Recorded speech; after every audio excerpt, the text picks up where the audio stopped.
Cela est une réalité divine. Le jour qu'il viendra, nous partirons avec lui dans les airs. Que notre Dieu soit loué. Nous pouvons prendre nos Bibles dans 1er épître de Jean, chapitre 2.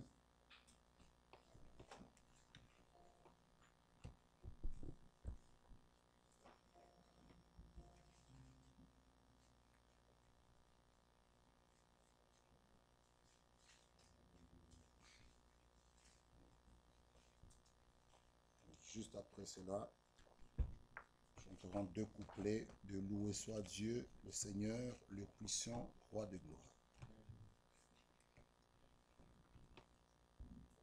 Chapitre 2 à partir du verset 3. Si nous gardons ces commandements, nous savons par cela que nous l'avons connu.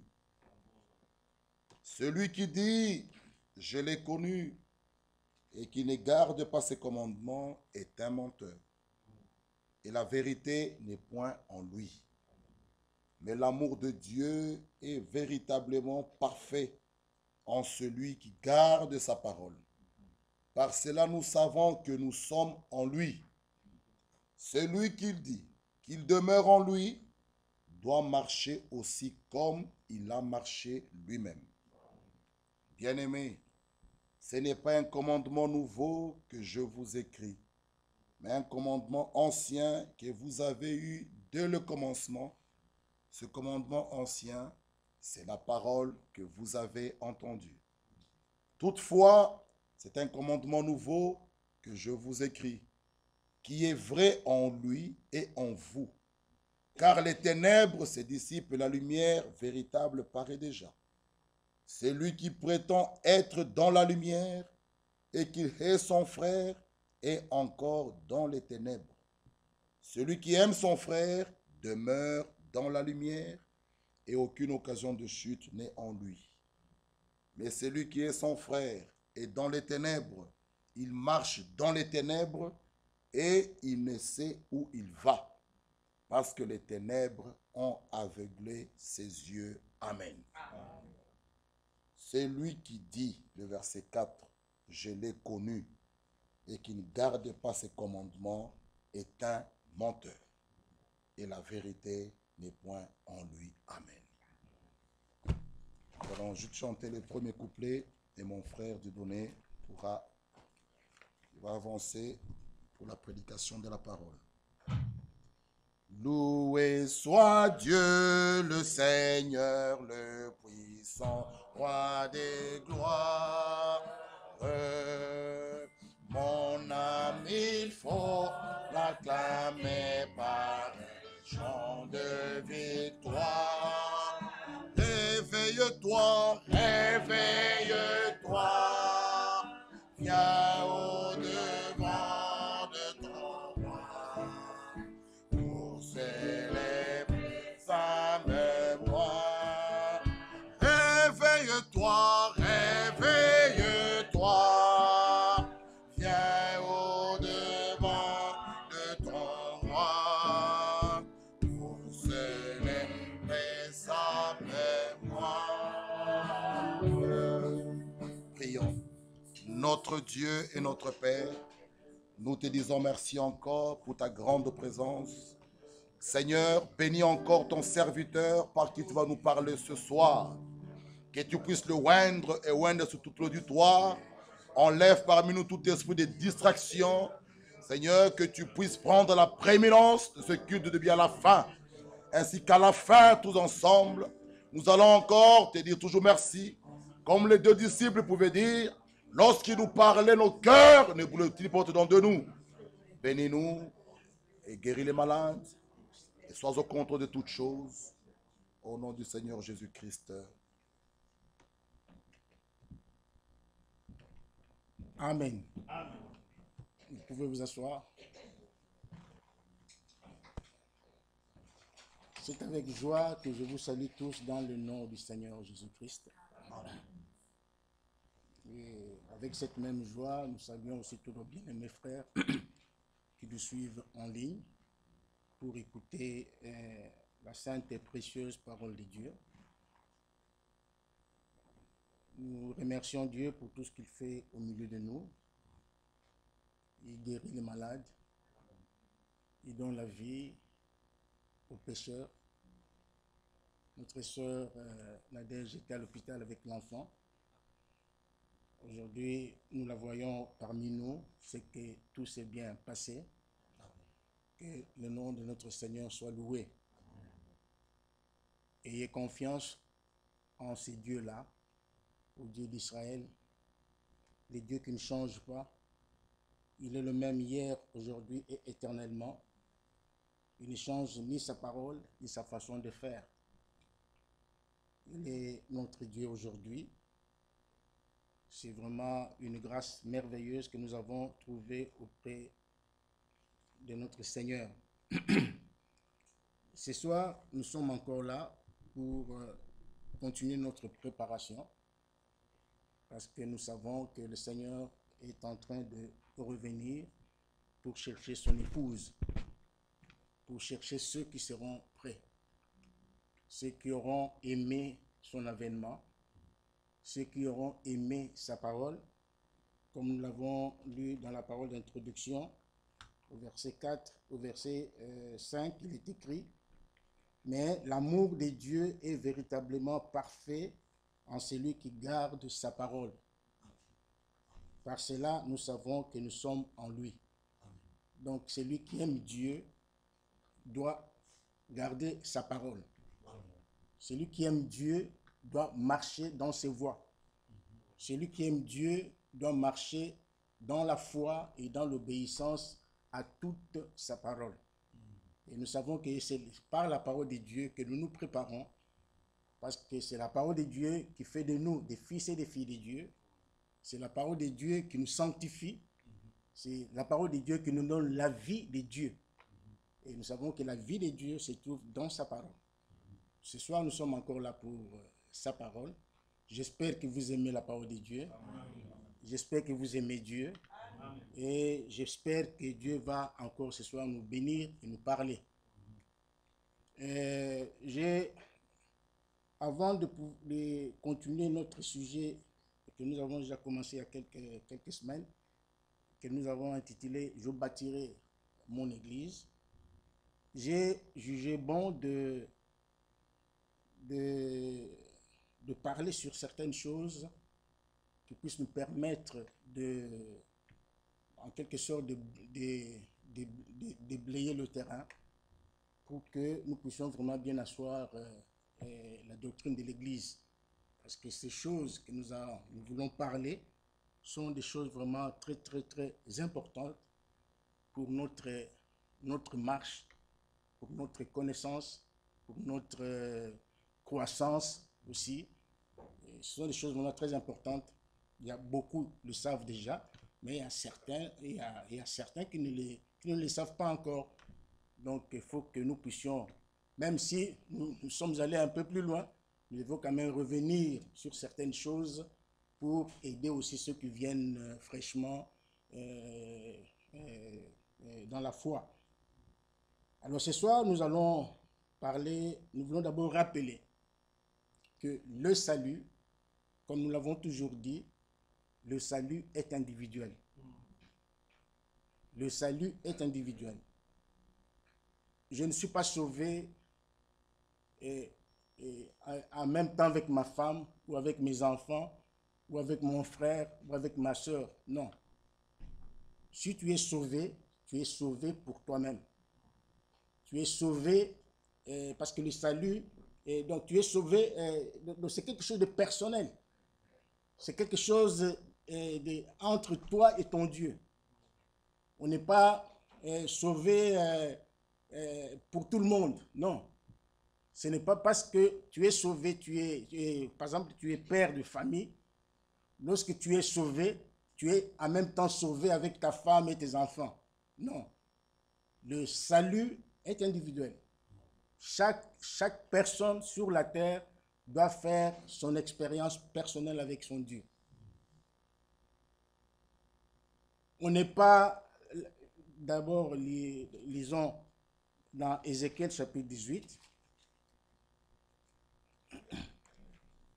Ézéchiel chapitre 18 nous dit ceci.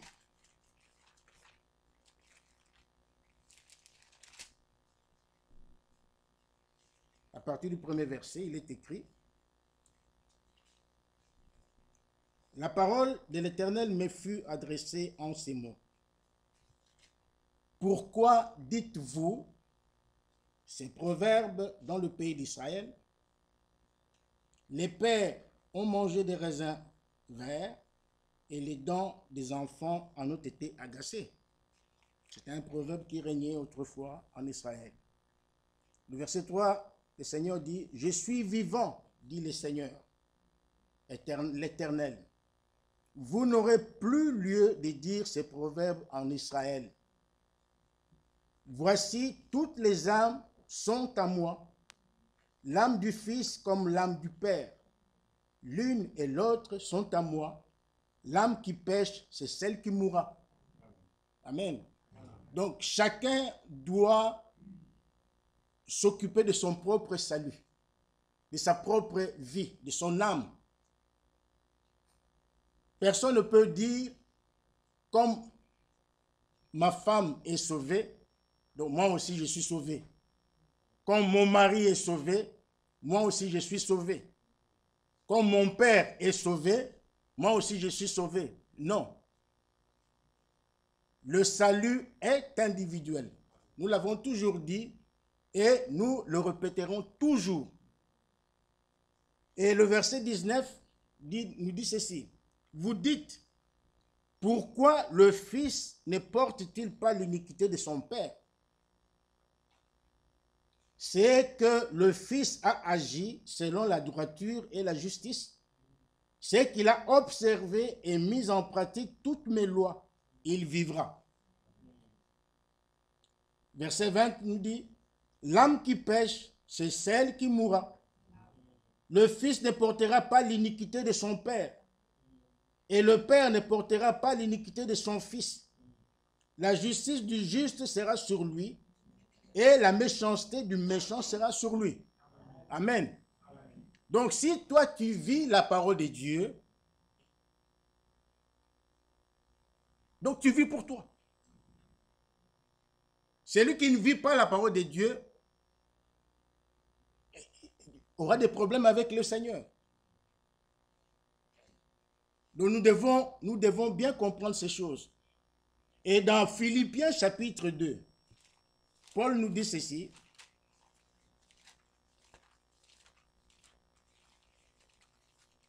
Philippiens chapitre 2, Paul nous dit au verset 12.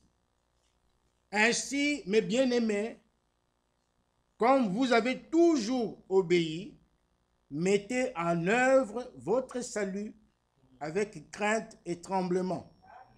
Dans d'autres versions, dans Louis II, il est écrit que travaillez à votre salut avec crainte et tremblement.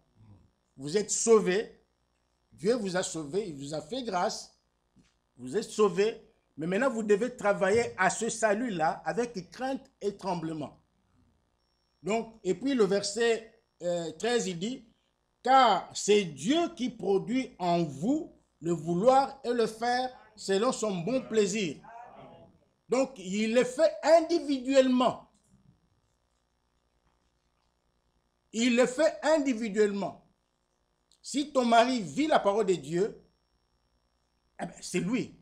C'est lui, c'est individuel, c'est lui. Mais si toi, sa femme, tu ne vis pas la parole de Dieu, tu vas te retrouver en enfer. Si toi, la femme, tu vis la parole de Dieu et que ton mari néglige le salut, c'est son problème, il va se retrouver en enfer. Donc il faut que nous comprenions bien ces choses.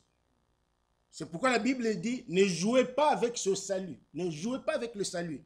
Il est dit dans, je crois, dans Hébreux chapitre 2. Dans Hébreux chapitre 2, Paul nous dit ceci. C'est pourquoi nous devons d'autant plus nous attacher aux choses que nous avons entendues, de peur que nous ne soyons emportés loin d'elles. Car si la parole annoncée par les anges a eu son effet, et si toute transgression et toute désobéissance ont reçu une juste rétribution, comment échapperons-nous en négligeant un si grand salut? Vous voyez, donc Dieu vous a donné un salut gratuit. Il ne vous a pas demandé votre argent. Il ne vous a pas demandé vos biens, vos richesses. Il n'a pas demandé votre beauté. Il n'a rien demandé. Il a tout simplement demandé la foi. Croire seulement en Jésus-Christ. Et c'est justement ce que nous voulons voir ce soir. Nous disons que le salut est individuel. Mais ce soir, nous disons aussi que la foi est individuelle. La foi, elle est individuelle. Comme le salut est individuel, la foi aussi est individuelle. Il faut que chacun arrive à croire pour soi-même. Tu ne crois pas pour ton frère, tu ne crois pas pour ta soeur, tu ne crois pas pour ton mari, tu ne crois pas pour ta femme, tu ne crois pas pour ton père, tu ne crois pas pour tes enfants, mais tu crois pour toi-même. Quand on prêche la parole de Dieu, on ne la prêche pas tu ne l'entends pas pour ton voisin, tu ne reçois pas la parole de Dieu pour ton frère, pour ta soeur, mais tu reçois la parole de Dieu pour toi-même. C'est pour ta propre vie. La foi est individuelle. Dans Actes chapitre 17, au verset 11, il est écrit: ces Juifs avaient des sentiments plus nobles que ceux de Thessalonique. Ils reçurent la parole avec beaucoup d'empressement et ils examinaient chaque jour les Écritures pour voir si ce qu'on leur disait était exact. Ces gens n'étaient pas influençables. Ces gens ne se laissaient pas influencer par qui que ce soit. Non, non, ils écoutaient la parole de Dieu, mais ils examinaient. Donc chacun examinait la parole, ou plutôt chacun examinait ce qui était prêché pour soi-même. Je ne sais pas si vous me suivez. Lorsqu'on prêche la parole de Dieu ici, on ne la prêche pas pour que, comment dirais-je, que chacun puisse commencer à dire, ah voilà, quand on a dit ça, donc c'est certainement qu'on a dit, on a parlé à tel. On a parlé à tel. C'est tel qui a fait ceci. Cette parole qui est sortie, le frère a parlé contre tel. Non. Nous ne venons pas ici pour cela. Nous ne venons pas ici prêcher contre les hommes et les femmes. Nous venons ici prêcher la parole de Dieu pour que le peuple de Dieu ait la vie qui est dans cette parole. Donc, lorsque la parole de Dieu sort, il faut que chacun la reçoive pour soi-même, pour sa propre vie. Et ne critiquez pas la parole de Dieu. Ne critiquez pas la parole de Dieu. Lorsqu'elle est prêchée, recevez-la comme étant la parole de Dieu.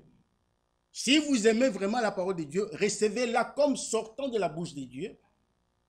Et ayez confiance aux hommes de Dieu qui vous prêchent la parole ici. Comme je l'ai dit l'autre fois, nous ne sommes pas en guerre. Nous ne venons pas ici pour nous combattre les uns les autres. Nous venons ici pour combattre l'ennemi, pour combattre le diable. Parce que c'est lui qui nous combat, qui nous fait la guerre. Parce que le diable, son souci est de nous empêcher d'entrer dans le royaume de Dieu. Il connaît la parole, il connaît Dieu. Il croit en Dieu et il tremble même. Alors, il sait que Dieu nous a fait de grandes promesses. Mais il veut nous empêcher, n'est-ce pas, d'accéder à ces promesses-là, de vivre, d'expérimenter la vie de Dieu, d'expérimenter la gloire de Dieu. Le diable veut nous en empêcher. Il nous combat tous les jours. Alors, si nous venons ici, c'est parce que nous voulons le vaincre.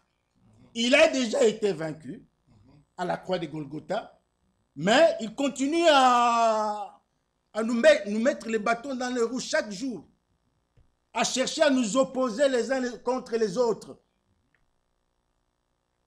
Donc, nous ne sommes pas en guerre, mais nous venons ici pour, comme nous l'avons lu dans l'écriture d'introduction, je peux encore reprendre cela, au verset, c'était le verset,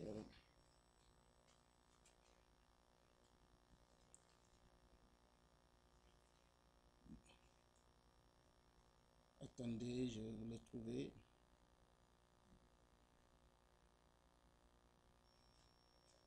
Le verset 9 dit, « Celui qui prétend être dans la lumière et qui est son frère est encore dans les ténèbres. Celui qui aime son frère demeure dans la lumière et aucune occasion de chute n'est en lui. » Le verset 4 dit, « Celui qui dit, je l'ai connu et qui ne garde pas ses commandements est un menteur et la vérité n'est point en lui. » Dieu nous a donné sa parole. Nous devons la garder dans notre vie, dans notre cœur, pour que nous puissions, n'est-ce pas, bénéficier de toutes ces grâces. Donc, nous parlons de la foi. La foi doit se trouver dans le cœur. La foi n'est pas ici dans la tête. Dans la tête, c'est le raisonnement. Dans la tête, c'est l'incrédulité. Mais la vraie foi se trouve dans le cœur. C'est pourquoi même, dans la promesse de ce temps, il a été dit que je vous enverrai Élie le prophète qui ramènera vos cœurs, n'est-ce pas, à la foi des apôtres. La foi doit se trouver dans notre cœur. C'est avec le cœur qu'on doit croire, pas avec la tête. Romains chapitre 10.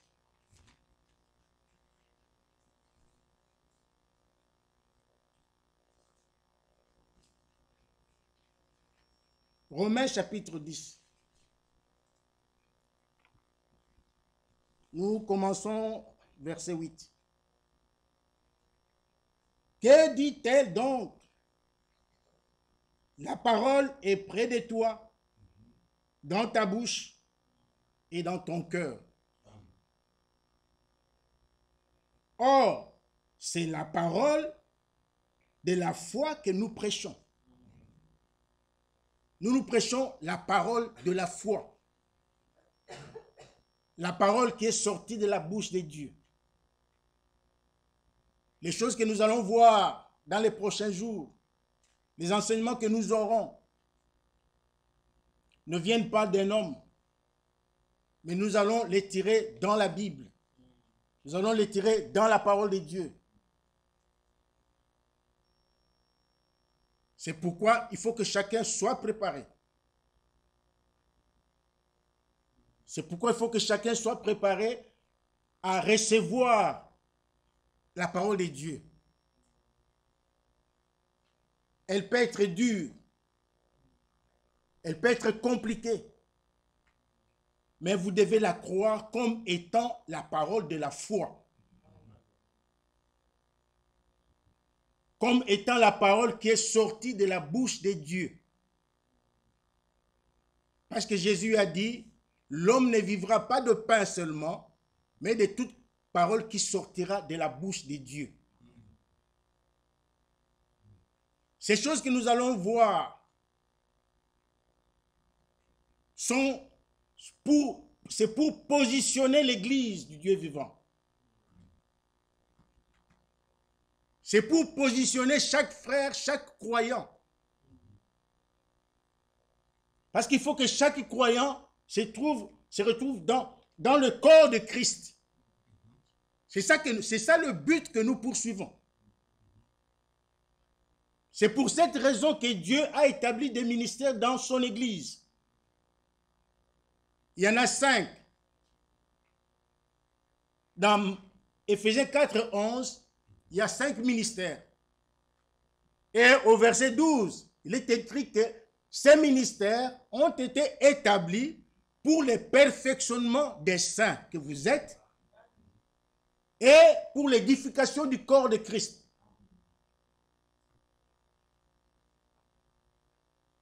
Ici, nous ne venons pas vous raconter des histoires.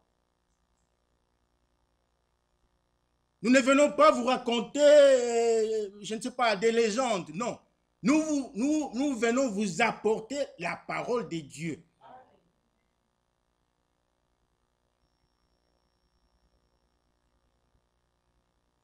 Donc, la parole est censée être près de toi.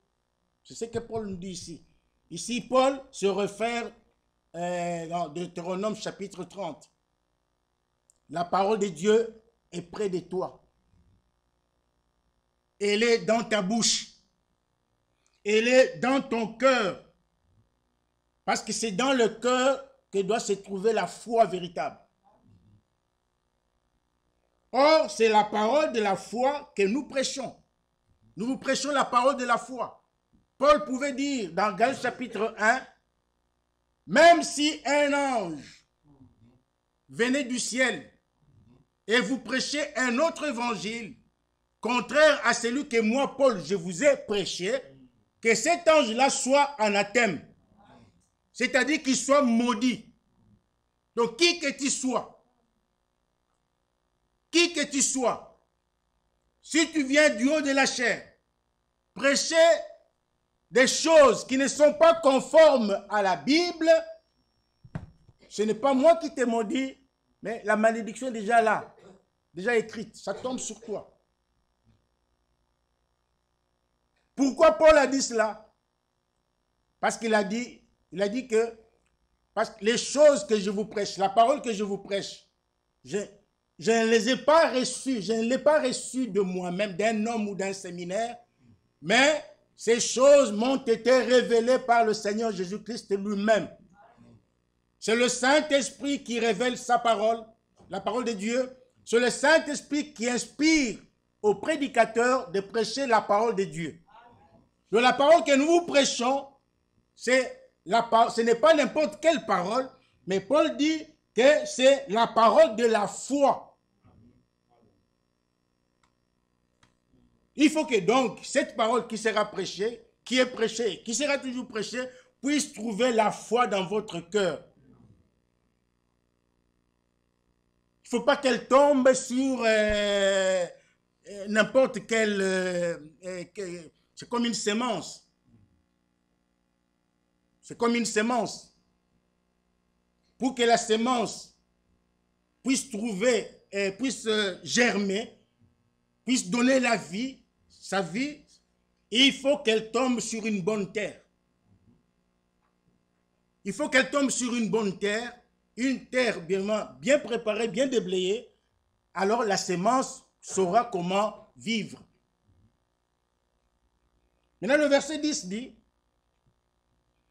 car c'est en croyant du cœur qu'on parvient à la justice. C'est en croyant du cœur, pas avec la tête. On ne croit pas avec la tête.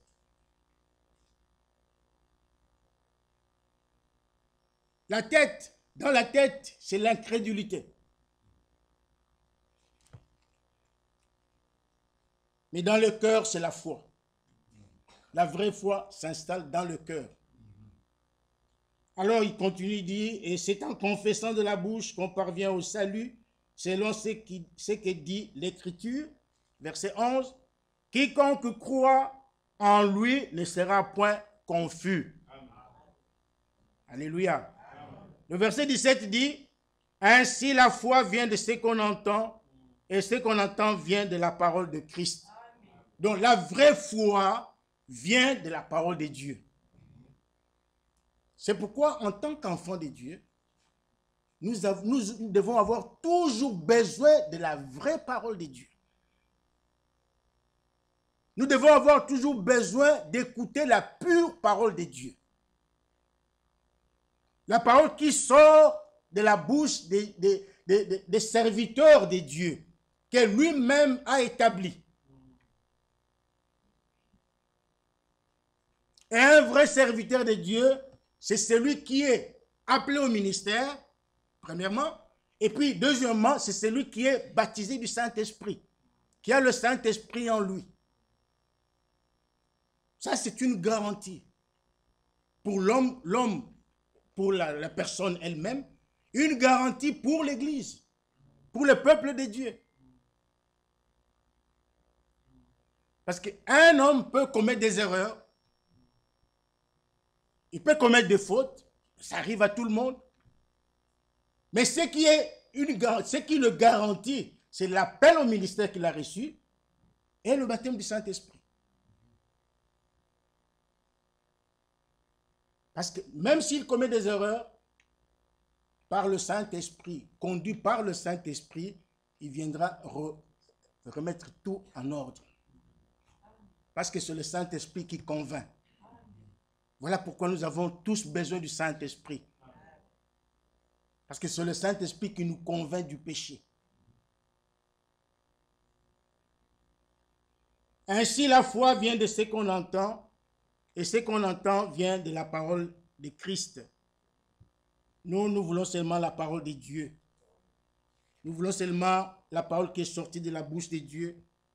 Cette parole qui nous donne la vie. Dans Jacques chapitre 2, chapitre 1 plutôt, il est écrit.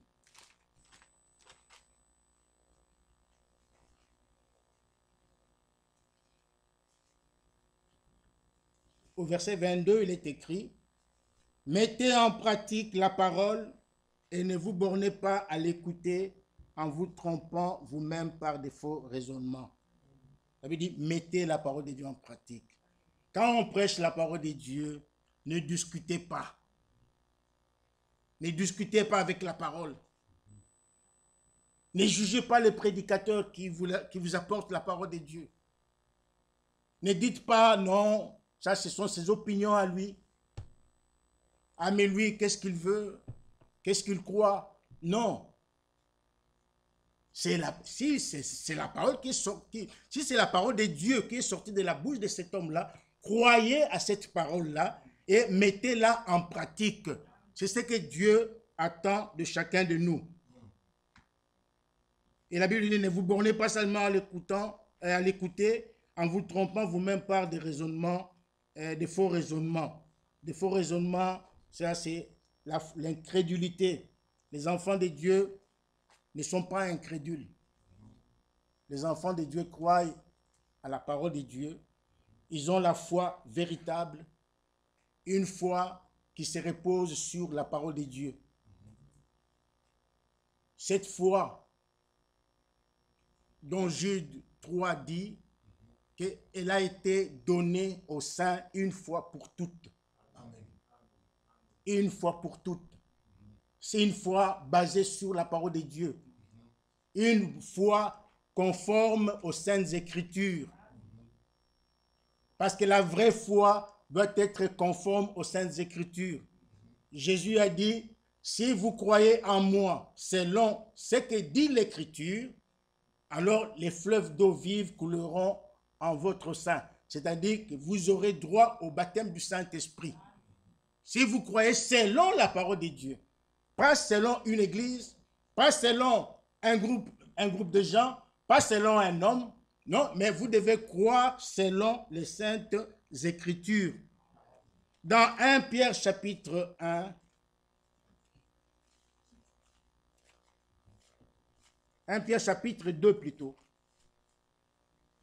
nous commençons au verset 6. La Bible dit, car il est dit dans l'Écriture, voici je mets en Sion une pierre angulaire, choisie, précieuse. Et celui qui croit en elle ne sera point confus. Celui qui croit en Jésus-Christ, celui qui a la véritable foi, celui qui a la foi conforme aux Écritures, il y a une promesse. La Bible dit que cette personne-là ne sera jamais confus. Il ne sera jamais déçu. Dieu ne déçoit pas ceux qui ont la foi en lui.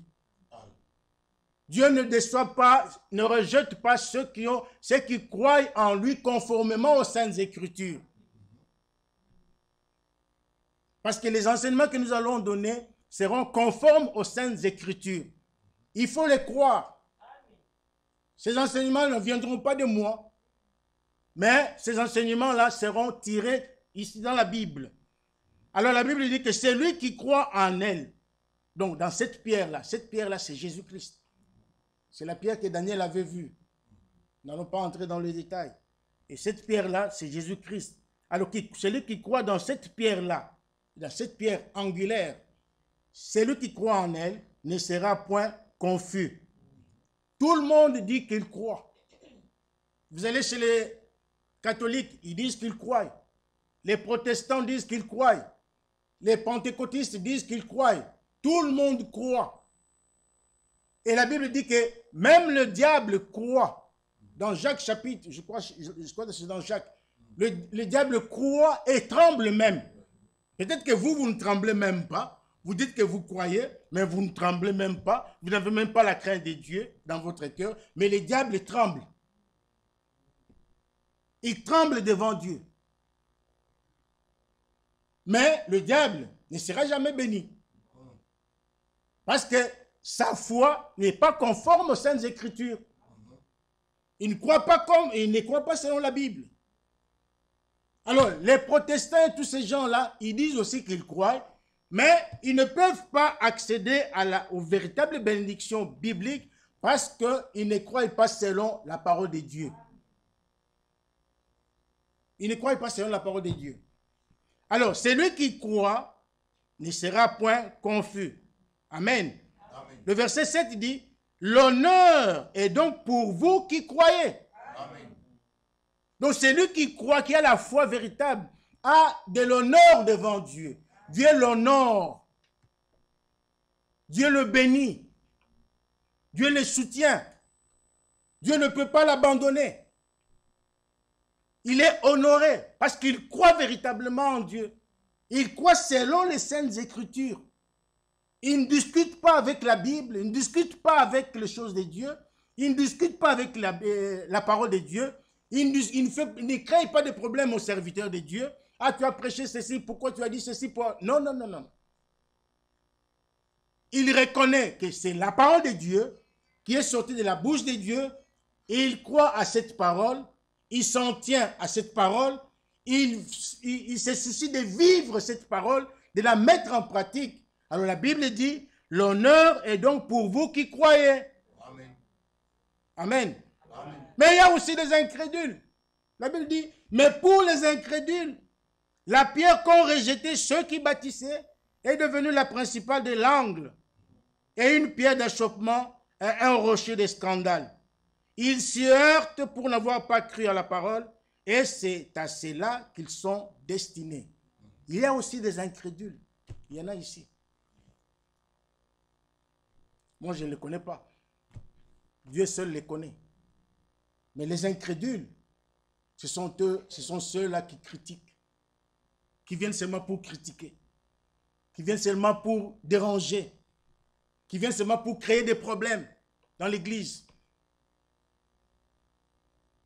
Quand on prêche quelque chose qui ne rencontre pas leur consentement, ils sont agités.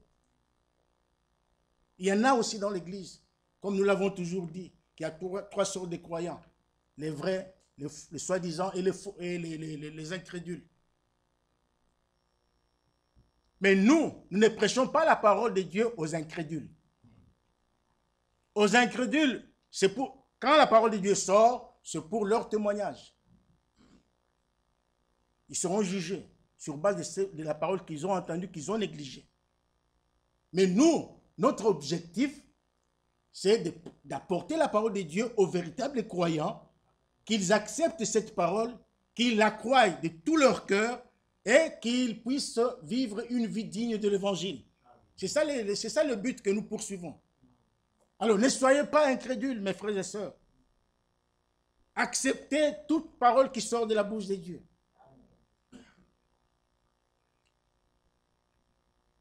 Pour les incrédules, la pierre qu'ont rejeté ceux qui bâtissaient est devenue la principale de l'angle. Ces gens-là ne seront jamais rassasiés. Les incrédules ne seront jamais rassasiés. Ils seront toujours là. Toujours, toujours, ils seront là. Ils se heurtent au verset 8 pour n'avoir pas cru à la parole, et c'est à cela qu'ils sont destinés. Il y a un passage dans Jean chapitre 5, je crois,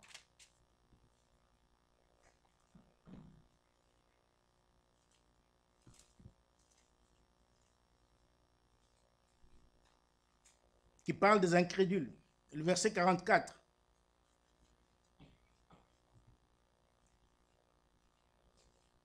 Comment pouvez-vous croire, vous qui tirez votre gloire les uns des autres, et qui ne cherchez point la gloire qui vient de Dieu seul? La Bible dit, Jésus pose la question, comment pouvez-vous croire? Comment? Vous qui tirez votre gloire les uns des autres. Ça, ce sont les incrédules. Les incrédules font des choses dans l'église pour qu'ils soient applaudis. Pour qu'on parle d'eux. Ça, ce sont des incrédules. Le pasteur cherchera à ce que les autres prédicateurs puissent les glorifier. Chacun cherche sa gloire. Les prédicateurs cherchent sa gloire. Il veut que les fidèles puissent comment dirais-je, les glorifier, jeter des fleurs. Mais nous, on n'est pas là pour ça. Nous ne prêchons pas pour avoir la gloire. Nous ne prêchons pas pour tirer la gloire. Mais nous prêchons pour que toute la gloire revienne à Dieu. Dans l'église du Dieu vivant, nous devons faire toutes choses pour la gloire de Dieu. Mais à ceux qui font des choses pour tirer la gloire les uns des autres et qui ne cherchent point la gloire qui vient de Dieu seul. À Dieu soit la gloire, toute la gloire. À Dieu soit l'honneur. C'est lui qui mérite toute la gloire. Donc, dans l'église, nous faisons des choses pour glorifier notre Seigneur. Parce que c'est lui qui nous a donné la vie. C'est lui qui nous a sauvés. C'est lui qui a pardonné nos péchés. C'est lui qui a pardonné toutes nos iniquités. Mais si tu cherches la gloire auprès de ton frère, ça n'a pas de récompense. Tu fais des choses pour qu'on t'applaudisse. Ça n'a pas de récompense. On va t'applaudir. Oui, ça c'est la gloire qui vient des hommes. Dieu n'est pas là. Dieu n'est pas là. Tu sais, vous savez, beaucoup de gens savaient que Jésus-Christ disait la vérité. Beaucoup de gens savaient que Jésus-Christ prêchait la vérité. Mais à cause de leurs sentiments égoïstes, ils ne voulaient pas faire un aveu. Ils ne voulaient pas croire. Ils ne voulaient pas montrer aux gens qu'ils croyaient en Jésus-Christ. Et pourtant, ils savaient qu'ils disaient la vérité. La parole qu'ils prêchaient était vraie. Ils étaient conscients de cela. Mais ils ne voulaient pas le manifester devant les gens. Pourquoi? Pour leurs propres motifs, pour leurs sentiments égoïstes. Lisons dans Jean chapitre 12.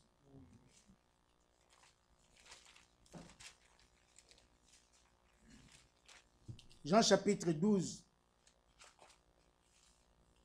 le verset 42 et 43.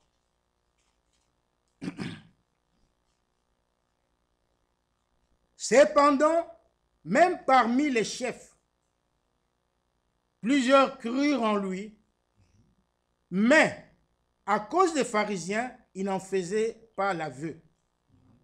Car dans la crainte d'être exclu de la synagogue. Ce sont les mêmes esprits que nous voyons encore aujourd'hui. Nous voyons les mêmes esprits aujourd'hui. Ils savent que ce qui a été prêché est la vérité. On a dit la vérité ici du haut de la chair. Ce qui est prêché est vrai. Et ils croient. Mais ils veulent savoir ce que l'autre pense de cela. Ah, mais qu'est-ce qu'il lui a dit? Qu'est-ce qu'il pense? Est-ce qu'il croit aussi ce qui a été prêché? Mais pourtant, dans son cœur, il est conscient que c'est la vérité qui a été prêchée. Mais il ne veut pas, il veut faire semblant. Pourquoi? Parce qu'il a des motifs, il a des motifs impurs. Alors le verset 43, la Bible dit, car ils aimèrent la gloire des hommes plus que la gloire de Dieu. Alléluia. Ils aimaient la gloire des hommes. Ils ont préféré la gloire des hommes plutôt que la gloire de Dieu. Alors comme ils ont aimé la gloire des hommes, alors ils ont accepté d'hypothéquer la vérité, de rejeter la vérité. C'est ce que ces gens avaient fait. Jésus prêchait la vérité, la pure vérité qui venait de Dieu. Les gens ont reconnu que réellement il prêchait la vérité, mais la Bible dit qu'il ne voulait pas faire l'aveu. Il ne voulait pas reconnaître aux yeux des hommes et des femmes, aux yeux du monde, que ce que Jésus prêchait était la vérité. Parce qu'ils avaient des motifs impurs. Parce qu'ils cherchaient la gloire des hommes au lieu de chercher la gloire de Dieu. Mais nous devons toujours chercher la gloire de Dieu. Amen. Dans tout ce que nous faisons, ici dans l'église, dans tout ce que nous disons, nous devons toujours chercher la gloire de Dieu. Amen. Même dans ta propre vie, mon frère, même dans ta propre vie, ma soeur, tu dois chercher la gloire de Dieu en toutes choses. Pas la gloire de ton mari, pas la gloire de ta femme, pas la gloire de je ne sais pas qui, de ton pasteur. Non, mais la gloire de Dieu. Amen. Il faut que Dieu soit glorifié en tout et pour tout. Amen. Jean chapitre 9.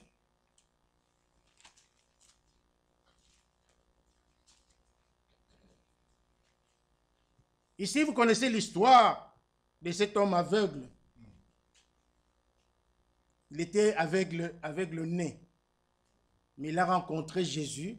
Jésus l'a guéri et il a pu voir. Maintenant, le verset 18 dit, les Juifs ne crurent point qu'il avait été aveugle et qu'il avait pu voir jusqu'à ce qu'ils aient fait venir ses parents. On fait venir maintenant ses parents.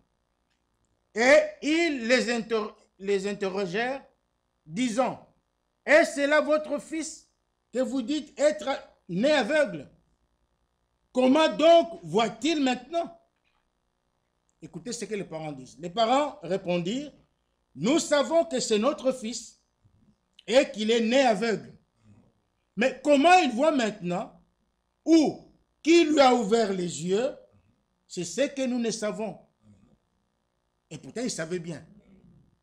Il savait que c'était Jésus qui avait fait ce miracle. Il le savait. Mais ici, ils disent même un mensonge. Nous le savons. Interrogez-le lui-même. Il a de l'âge. Il parlera de ce qui le concerne. Maintenant, le verset 22. Ses parents dirent cela parce qu'ils craignaient les Juifs. Car les Juifs avaient déjà convenu que si quelqu'un reconnaissait Jésus pour le Christ, il serait exclu de la synagogue. Ce sont les mêmes esprits qui, Frère Bam dit, les esprits ne meurent pas. Ils sont là, d'âge en âge. Les esprits qui avaient régné dans le jardin d'Éden. les esprits qui avaient régné au cours des âges, malheureusement, dans cet âge de la fin, tous ces esprits-là se sont donné rendez-vous aujourd'hui. Donc vous comprenez que notre bataille n'est pas facile. Parce que tous les esprits, ils sont tous là vivants jusqu'aujourd'hui. Depuis le jardin d'Éden, au temps de Moïse, et, je sais pas, au temps de Paul. Donc tous ces esprits-là, aujourd'hui, ils sont encore vivants. Et comme nous sommes au dernier âge, tous ces esprits sont au rendez-vous. Et leur but, c'est de détruire le peuple de Dieu. C'est pourquoi nous devons faire attention. Nous devons faire attention. Donc, ses parents, ils savaient que Jésus, c'est Jésus qui avait guéri la personne, leur enfant. Mais à cause des motifs impurs, ils n'ont pas voulu l'accepter. Ici aussi, lorsque nous vous prêchons la parole de Dieu, la vérité, si elle est vraie, croyez-la. Ne cherchez pas des problèmes aux prédicateurs. Non. Nous sommes là pour vous dire la vérité. Et la vérité n'est pas toujours facile.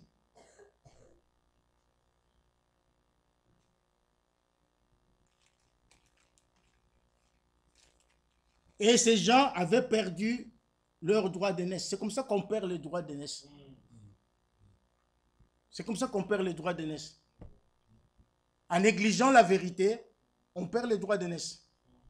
En rejetant la vérité, qui est la parole de Dieu, on perd le droit d'aînesse.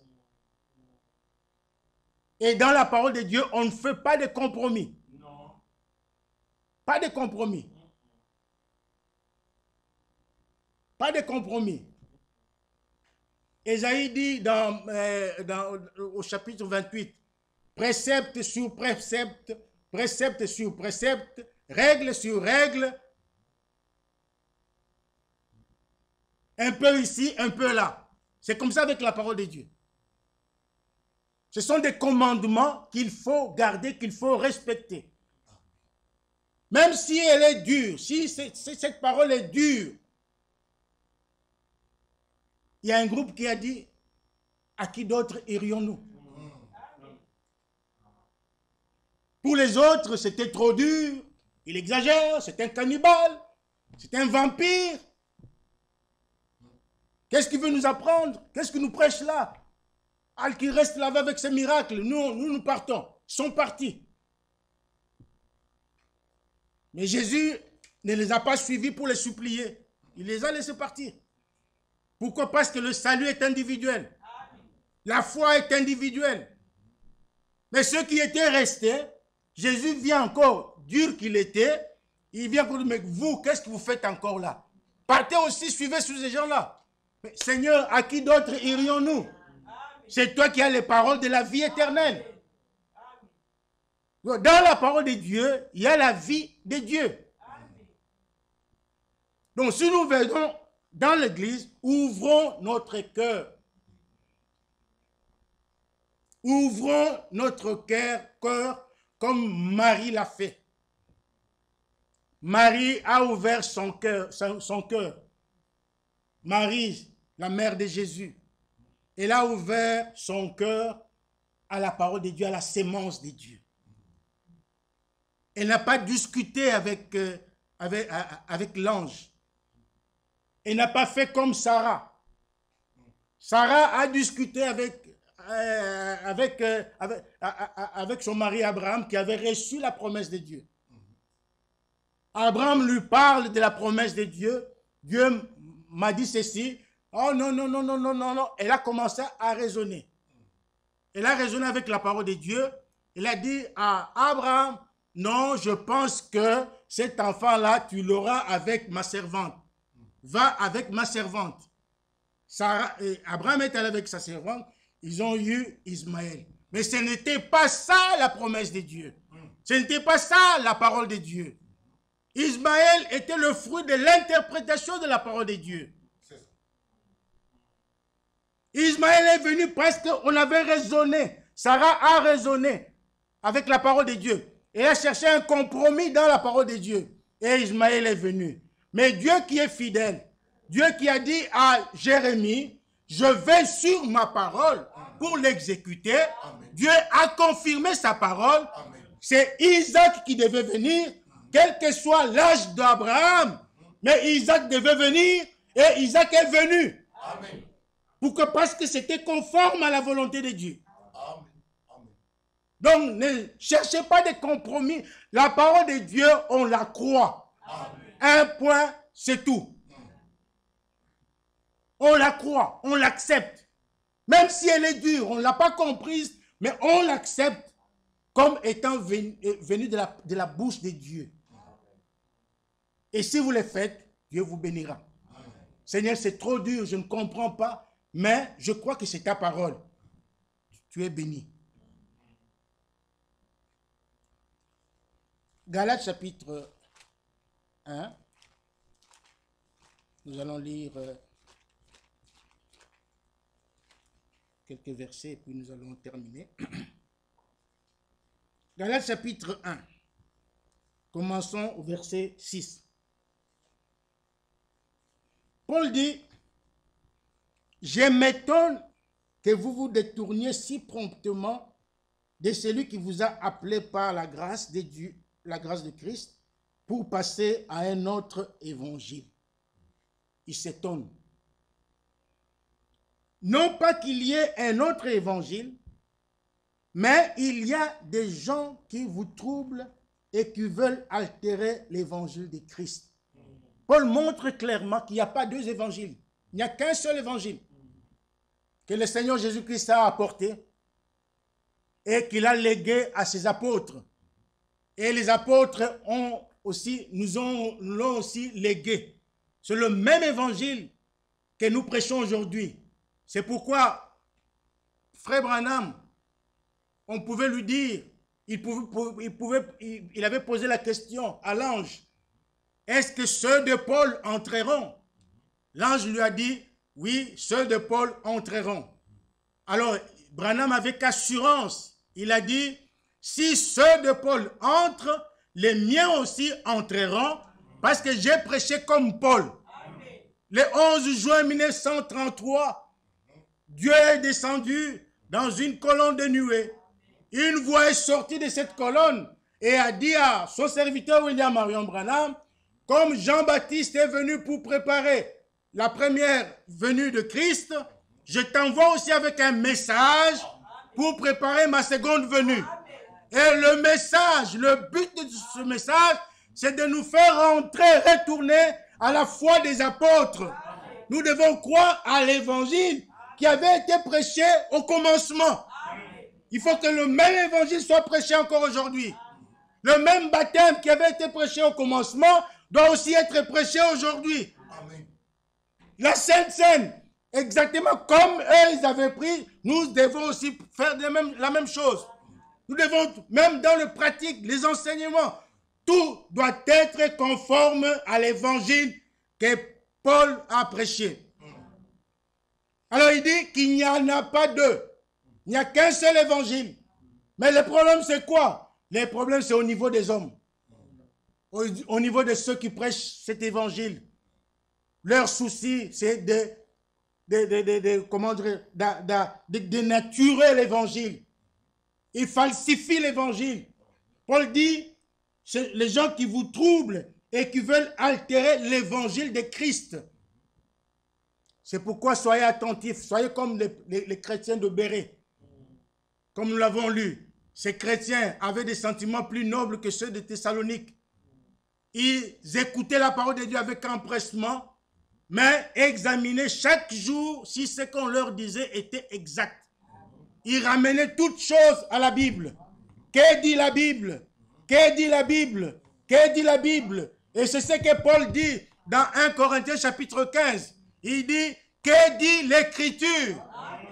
Il faut que tout soit conforme à l'Écriture. Ce que nous vous prêchons doit être conforme à l'Écriture. Si vous trouvez que quelque chose n'est pas conforme à l'Écriture, allez trouver celui qui a prêché, discutez avec lui. Si c'est vraiment un serviteur de Dieu et qu'il avait commis une bêtise, il reviendra ici pour réparer. Nous sommes là pour ça. Alors le verset 9, 8, il dit, mais si nous-mêmes, si un ange du ciel annonçait un évangile s'écartant de celui que nous vous avons prêché, qu'il soit anathème, qu'il soit maudit. Nous l'avons dit précédemment, et je le répète à cette heure, si quelqu'un vous annonce un évangile s'écartant de celui que vous avez reçu, qu'il soit anathème. Nous sommes là pour l'évangile véritable de Dieu. Le verset 10 dit, et maintenant, est-ce la faveur des hommes que je désire? Je voudrais paraphraser Paul sur ce verset ici. Et maintenant, moi, votre frère Dieudonné, je vous pose la question. Et c'est la faveur des hommes que je désire? Ou celle de Dieu? Non. Je désire la faveur de Dieu. Je ne désire pas votre faveur. Je n'ai pas besoin que vous me glorifiez. Je n'ai pas besoin de vous dire des choses qui vous plaisent. Un vrai serviteur ne viendra pas ici pour vous dire des choses qui vous plaisent, pour tirer gloire de vous. Non. Il viendra prêcher l'évangile tel qu'il est sorti de la bouche de Dieu. Est-ce que je cherche à plaire aux hommes? Non. Je n'ai pas besoin de vous plaire. Si je plaisais encore aux hommes, je ne serais pas serviteur de Christ. Je n'ai pas besoin de vous plaire. Je n'ai pas besoin de vous dire des choses qui vont vous faire du bien. Ah, il a bien prêché. Hein. Ah, le frère a bien prêché aujourd'hui. Hein. Ah, frère, moi j'aime affirmer ces choses. Non, je ne suis pas là pour ça. Règle sur règle. Précepte sur précepte. Un peu ici, un peu là. Ça vous fait mal, c'est bien. Si ça vous fait mal, c'est vraiment bien. Parce que quand quelqu'un me plaît, il a besoin d'un médicament. Et le médicament doit piquer, doit faire du mal. Et quand ça fait du mal là, c'est un signe de la guérison. N'est-ce pas, docteur? Hein? C'est un signe de la guérison.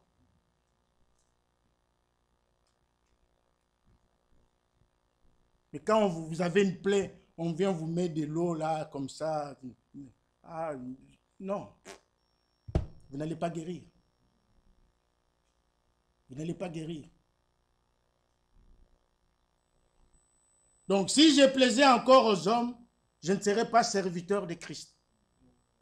Maintenant, écoutez ce que Paul dit au verset 11. Je vous déclare, frères, que l'évangile qui a été annoncé par moi n'est pas de l'homme. N'est pas de l'homme. Car je ne l'ai ni reçu, ni appris d'un homme, mais par une révélation de Jésus-Christ. Dieu nous a révélé toute sa parole dans cet âge. Il nous a envoyé un message, et par ce message, Dieu, le Saint-Esprit, nous a révélé toute la parole. La Bible est claire pour nous aujourd'hui. Elle n'est plus cachée. La Bible est claire. C'est pourquoi les choses que nous allons vous dire prochainement, ce sont des choses qui ont été révélées par le Saint-Esprit. Et mon souci à moi, le but que je poursuis, mes frères et sœurs, c'est que nous soyons une église bien assise. Une église établie sur les fondements bibliques. Une église établie sur les fondements des apôtres. Une église parfaite. Parce que quand le Seigneur viendra pour chercher son église, il viendra trouver une église sans tache, ni ride, ni rien de semblable, mais sainte et irrépréhensible. Et pour arriver à ce but-là, c'est la parole. C'est la parole. Donc, aimer la parole. Mon exhortation de ce soir, c'est aimer la parole, comme nous l'avons lu avec dans la parole d'introduction. Nous revenons là-dessus, dans 1 Jean chapitre 2, au verset 5. La Bible dit, « Mais l'amour de Dieu est véritablement parfait en celui qui garde sa parole. » Voilà quelqu'un qui aime Dieu. Si quelqu'un dit qu'il aime Dieu, il doit aimer sa parole. Mais si tu n'aimes pas la parole de Dieu, tu discutes toujours avec la parole de Dieu, c'est la preuve que tu n'aimes pas Dieu. C'est la preuve. Mais celui qui aime Dieu aimera aussi la parole de Dieu. Parce que Dieu est... On ne peut pas dissocier Dieu avec sa parole. Non, c'est impossible. Dieu, au commencement, était la parole. La parole était avec Dieu. Et la parole était Dieu. Donc, Dieu et la parole sont une seule et même chose. Tu dis que tu aimes Dieu, mais entre-temps, tu négliges sa parole. Tu rejettes sa parole, tu discutes. C'est que tu n'aimes pas Dieu.